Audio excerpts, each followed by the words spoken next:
یہ قرآن ایک بابرکت کتاب ہے جسے ہم نے آپ صلی اللہ علیہ وسلم پر نازل کیا تاکہ لوگ اس پہ غور اور فکر کریں اور تاکہ اہل فہم اس سے نصیحت حاصل کریں۔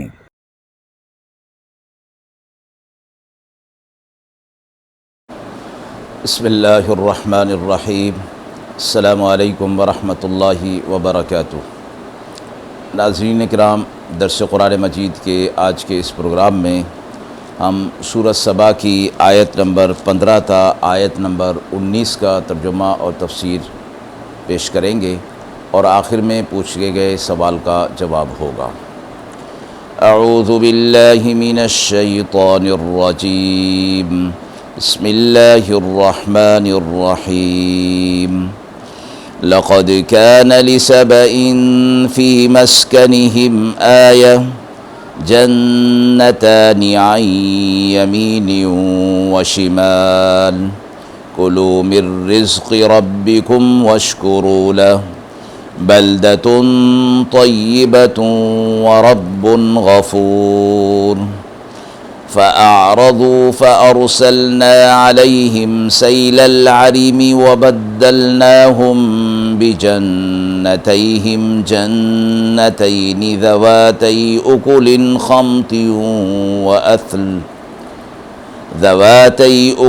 خمط وأثل وشيء من سدر قليل ذلك جزيناهم بما كفروا وهل نجازي إلا الكفور۔ وجعلنا بينهم وبين القرى التي باركنا فيها قرى ظاهرة وقدرنا فيها السير سيروا فيها ليالي وأياما آمنين۔ فقالوا ربنا باعد بين أسفارنا وظلموا أنفسهم فجعلناهم أحاديث ومزقناهم كل ممزق إن في ذلك لآيات لكل صبار شكور۔ آیات مبارکہ کا ترجمہ ملاحظہ فرمائیں۔ تحقیق قوم سبا کے لیے ان کی بستی میں نشانی تھی، 2 باغ داہنی جانب اور 2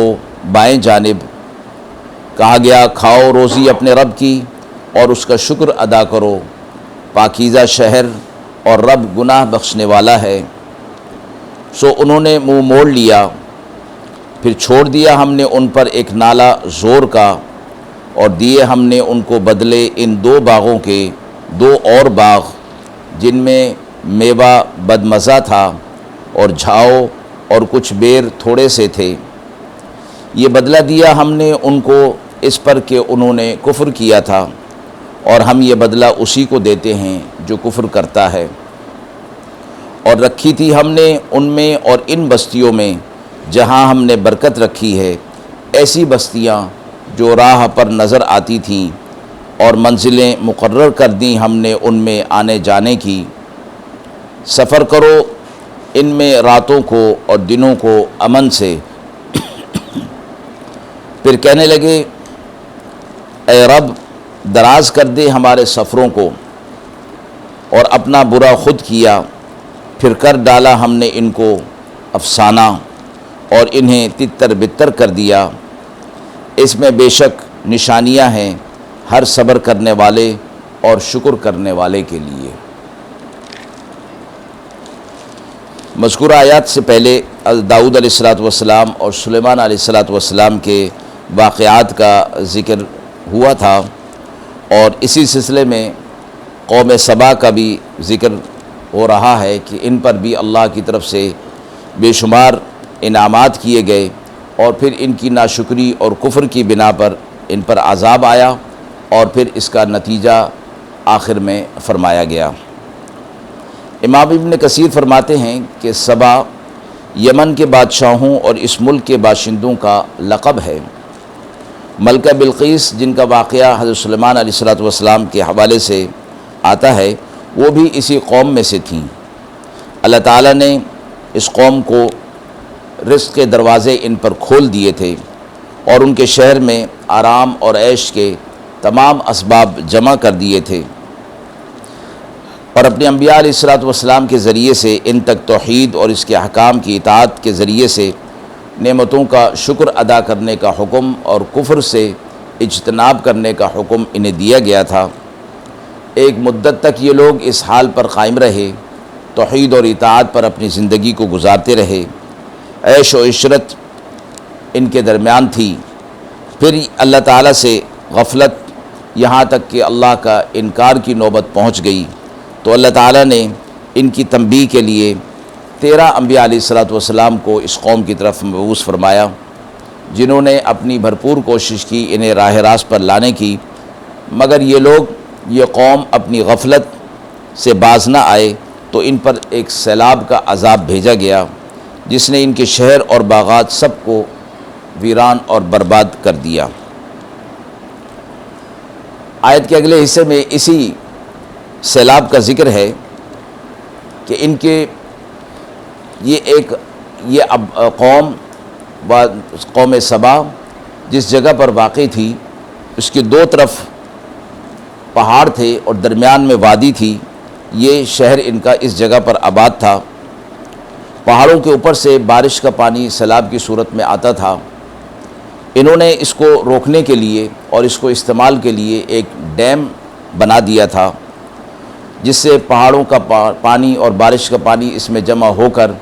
آس پاس کی زمینوں پر نہروں کی صورت میں بھیج دیا جاتا تھا، اور شہر کے دائیں جانب اور بائیں جانب جو پہاڑ تھے ان کے ساتھ باغات کا سلسلہ تھا، اور یہ پانی ان نہروں کے ذریعے سے ان باغات تک پہنچتا تھا۔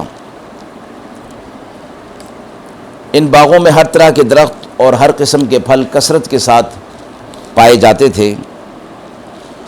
ائمہ سلف وغیرہ نے یہ فرمایا ہے کہ ان باغوں کی یہ حالت ہوتی تھی کہ اگر کوئی اپنے سر پر خالی ٹوکری رکھ کر وہاں سے گزرتا تو درختوں سے ٹوٹ کر گرنے والے پھل خود بخود اس میں گرتے اور یہ بھر جایا کرتی تھی، اس کو ہاتھ سے پھل توڑنے کی ضرورت نہیں پیش آیا کرتی تھی۔ اللہ رب العزت نے یہ سب سامان عیش اور عشرت اور رزق کا انہیں عطا فرمایا، تو ساتھ ہی نے فرمایا کہ میرا رزق کھاؤ پیو اور اس کو استعمال کرو،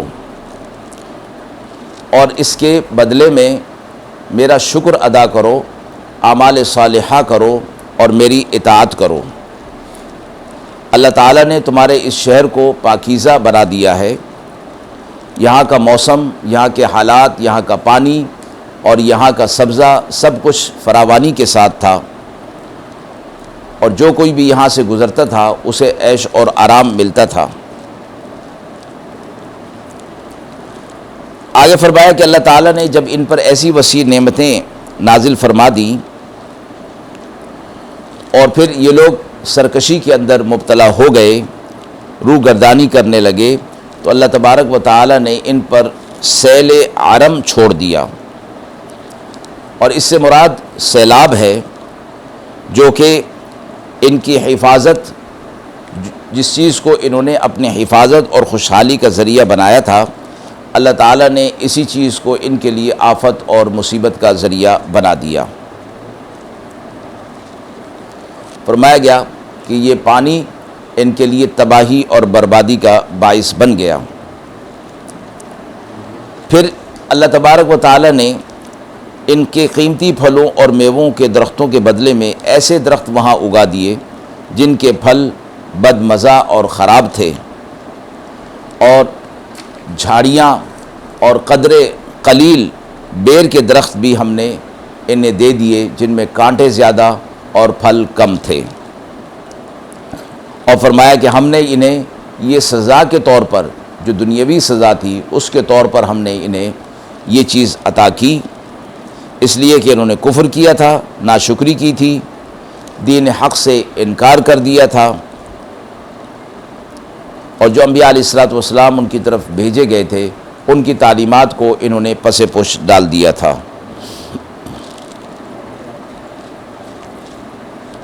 اگلی آیت میں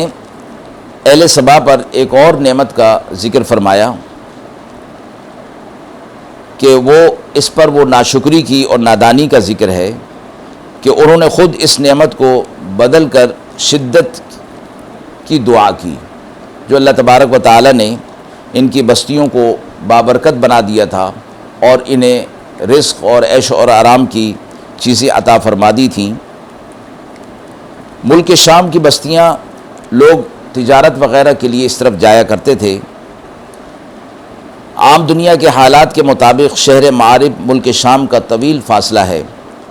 راستہ ہموار نہیں۔ اللہ تعالیٰ نے قوم سبا پر یہ انعام فرمایا کہ ان کے شہر معارب سے لے کر ملک شام تک تھوڑے تھوڑے فاصلے پر بستیاں بنا دیں۔ یہ بستیاں برلب سڑک تھیں، اس لیے کہ دور سے وہ نظر آ جایا کرتی تھیں۔ مسافر اپنے گھر سے نکل کر صبح نکلتا تو دوپہر تک کسی نہ کسی بستی میں پہنچ جاتا، پھر وہاں آرام کرتا، کھانا کھاتا، اور پھر وہاں سے نکل کر شام سے پہلے پہلے کسی دوسری بستی میں پہنچ جایا کرتا تھا۔ اگلی ایک نعمت کا ذکر فرمایا قوم سبا پر تھی کہ یہ بستیاں متوازی فاصلے پر ہوا کرتی تھیں اور مسافت طے کرنے میں، سفر طے کرنے میں کوئی مشکلات پیش نہیں آتی تھیں۔ راستے بھی سارے پرامن تھے اور انہیں حکم تھا کہ جب تم یہ سفر کرو گے تو پرامن طریقے سے کسی قسم کا کوئی خطرہ نہ دن میں ہوگا نہ رات میں ہوگا۔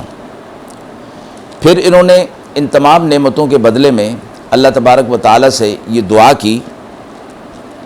کہ سفر کی تکلیف ہی نہ رہے، ناقدری اور ناشکری کر کے یہ خود انہوں نے دعا کی کہ ہمارے سفر میں بودھ پیدا کر دے، یعنی راستے میں جنگل بھی ہوں، بیابان بھی ہوں، کچھ محنت اور مشقت بھی سفر میں اٹھانی پڑے۔ ان کی مثال بالکل ایسی ہی ہے جیسے کہ بنی اسرائیل پر من و سلوہ نازل ہوتا تھا، لیکن انہوں نے اس کی بجائے قدر کرنے کے ناشکری کی اور کہا کہ ہمیں سبزی اور ترکاری چاہیے جو کہ ہم خود اگائیں اور خود پکائیں۔ تو یہاں فرمایا کہ اللہ تبارک و تعالیٰ نے ان کے اوپر پھر سیل عرم یعنی سیلاب جو ہے ان پر نازل کر دیا اور ایسا تباہ اور برباد کر دیا کہ ان کے سارے عیش اور آرام کے اسباب سب ختم ہو گئے اور یہ لوگ ایک واقعہ، قصہ اور افسانہ بن کر رہ گئے۔ آخر میں یہ فرمایا کہ ان تمام چیزوں میں اور اس قسم کی دوسری جو حالات قرآن مجید کے اندر قوموں کے بیان کیے گئے ہیں، ان لوگوں کے لیے بڑی نشانیاں ہیں جو صبر کرنے والے اور شکر کرنے والے ہوا کرتے ہیں۔ یعنی ایسے لوگوں سے وہ سبق حاصل کر لیں، اگر ان پر کچھ اس قسم کے حالات ہیں مصائب والے تو اس پر صبر کر لیں اور اللہ تعالیٰ کی طرف سے انہیں وہ ساتھ دی گئی ہے تو اس پر اللہ کا شکر ادا کریں، تو دونوں صورتوں میں انہیں دنیا اور آخرت کا نفع حاصل ہوگا۔ آیت کے حوالے سے سوال پوچھا گیا ہے کہ قوم سبا کا زمانہ کون سا تھا؟ قوم سبا کی طرف اللہ تبارک و تعالی نے اپنے 13 انبیاء علیہ السلام بھیجے تھے اور ان پر سیل عرم کا واقعہ بھی گزر چکا۔ حضرت عیسیٰ علیہ السلام کے بعد آن حضرت صلی اللہ علیہ وسلم کی بعثت سے پہلے کا زمانہ تھا جس میں یہ فرمایا کہ اس قوم کو یہ قوم موجود تھی، اور اس زمانے کو زمانہ فترت بھی کہا جاتا ہے کہ پیغمبر کوئی مبعوث نہیں ہوا تھا، اس لیے اس کو فترت کے زمانے سے تعبیر کیا جاتا ہے۔ یہ 13 انبیاء علیہ السلام جو ان کی طرف مبعوث ہوئے تھے، یہ سیل عرم کے سے پہلے کا بھی واقعہ ہو سکتا ہے اور بعد میں بھی۔ یہ انبیاء علیہ السلام ہو سکتا ہے کہ اسی زمانے میں آئے ہوں، اور انبیاء علیہ السلام کی بعثت اس قوم کی طرف زمانہ فطرت سے پہلے ہو گئی ہو اور ان کی سرکشی اور کفر زمانہ فطرت میں بڑھ گئی ہو، جس پر سیل عرم کا عذاب ان پر نازل کیا گیا ہو۔